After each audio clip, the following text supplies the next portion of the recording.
Assalamualaikum warahmatullahi wabarakatuh. Kita masuk ke part yang kedua, sesi keempat. Bicara masih di virus, kita lihat sedikit bagaimana virus melakukan proses reproduksi atau biasa dikenal dengan replikasi virus. Nah, virus yang ada, yang ditemukan ini selalu melakukan proses reproduksi itu memanfaatkan sel-sel hidup. Nah, siklus atau daur yang akan dilewatinya itu ada dua. Pertama, siklus litik atau daur litik, kemudian nanti dilanjutkan dengan daur atau siklus lisogenik. Kita lihat sedikit apa yang kita kenal dengan daur litik.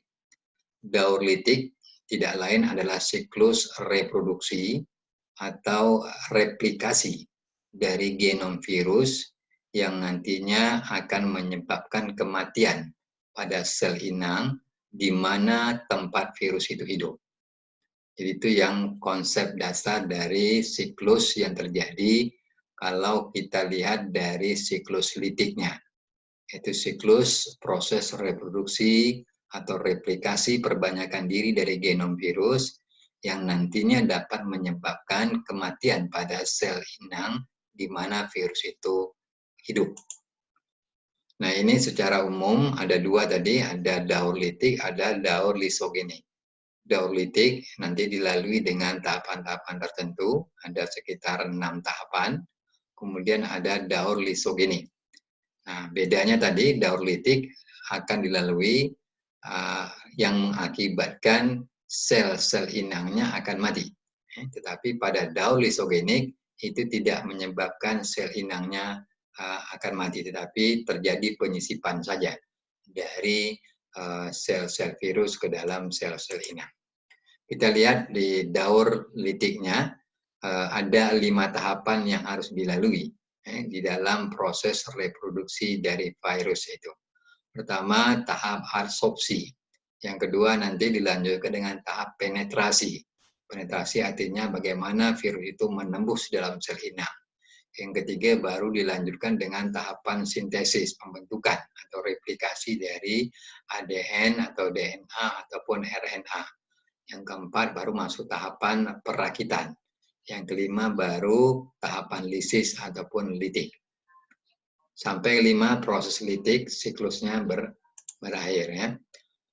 Nah, ini secara gambar, tahap pertama ada tahapan absorpsi.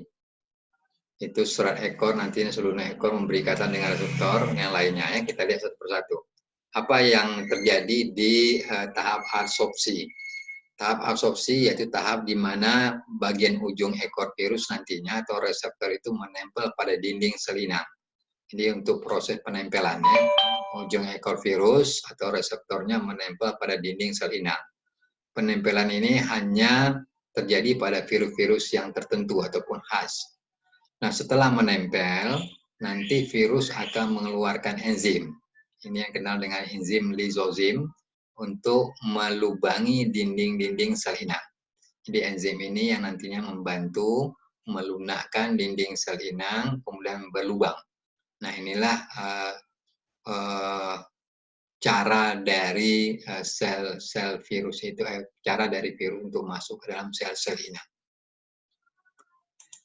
Kemudian baru masuk ke tahap penetrasi. Ketika sudah terjadi pelubangan pada dinding sel-sel inang, maka DNA dan RNA virus itu nanti masuk ke dalam sel inang melalui penambahan lempeng ujung atau kontraksi dan penusukan atau penetrasi tadinya. Bagian tubuh virus yang masuk itu ke dalam sel inang hanya asam nukleat saja, baik RNA ataupun yang DNA. Bagian kepala, itu bagian kapsidnya tetap berada di luar dinding sel dan nantinya terlepas sendiri. Jadi yang masuk itu adalah bagian intinya atau material genetiknya yang mengandung DNA ataupun RNA. Nah, ini yang terjadi pada tahapan penetrasi. Ini ya, penggabungan DNA dan ataupun RNA dari masing-masing.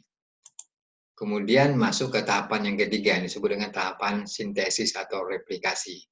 Nah, pada tahapan ini diciri dengan terjadinya penghancuran dari DNA sel inang. Akibatnya apa? Ketika sel inang dihancuri, sel-sel sintesis DNA sel-sel inang berhenti bekerja. Jadi tidak ada lagi pembentukan DNA baru ketika terjadi penghancuran dari DNA sel inang. DNA sel inang nanti digantikan oleh DNA ataupun RNA dari virus yang mampu melakukan penetrasi tadinya. Sehingga nantinya virus akan mengendalikan secara utuh kehidupan dari sel inang yang dimasukinya. Nah, pada tahap inilah ditujukan nantinya untuk membuat salinan dari DNA atau replikasi dari DNA ataupun RNA virus, kemudian lalu membentuk berbagai komponen-komponen virus seperti bagian kapsidnya atau bagian kepala dan dilanjutkan dengan bagian ekornya. Nah, tahapan keempat masuk ke tahapan perakitan. Tahapan perakitan ini tidak lain adalah proses penonaktifan dari DNA inang yang sudah dihancurkan ini, kemudian dikendalikan oleh DNA virus. Pengambil alihan peranan sel inang, itu terjadi pada sel tahapan perakitan. Kemudian pada tahapan ini penggunaan sel inang untuk membentuk virus baru. Tahap perakitan tubuh virus yang masih terpisah-pisah, seperti kepala, bagian ekor, dan serabut ekor nanti menjadi utuh. Jadi dirakit dari pembentukan bagian kepala, bagian ekor, dan bagian serabut ekornya.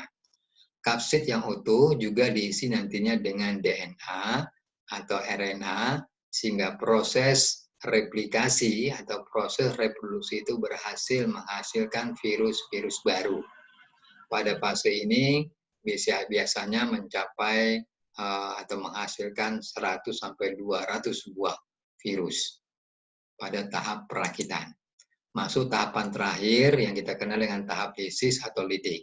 Tahap ini merupakan tahapan pembebasan dari virus-virus baru yang merupakan hasil replikasi dari sel-sel virus yang masuk ke dalam sel inang.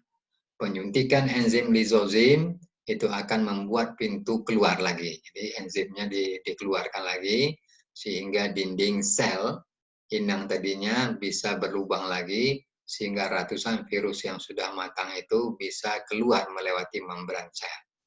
Dinding sel mengalami perpecahan di akhir fase tersebut.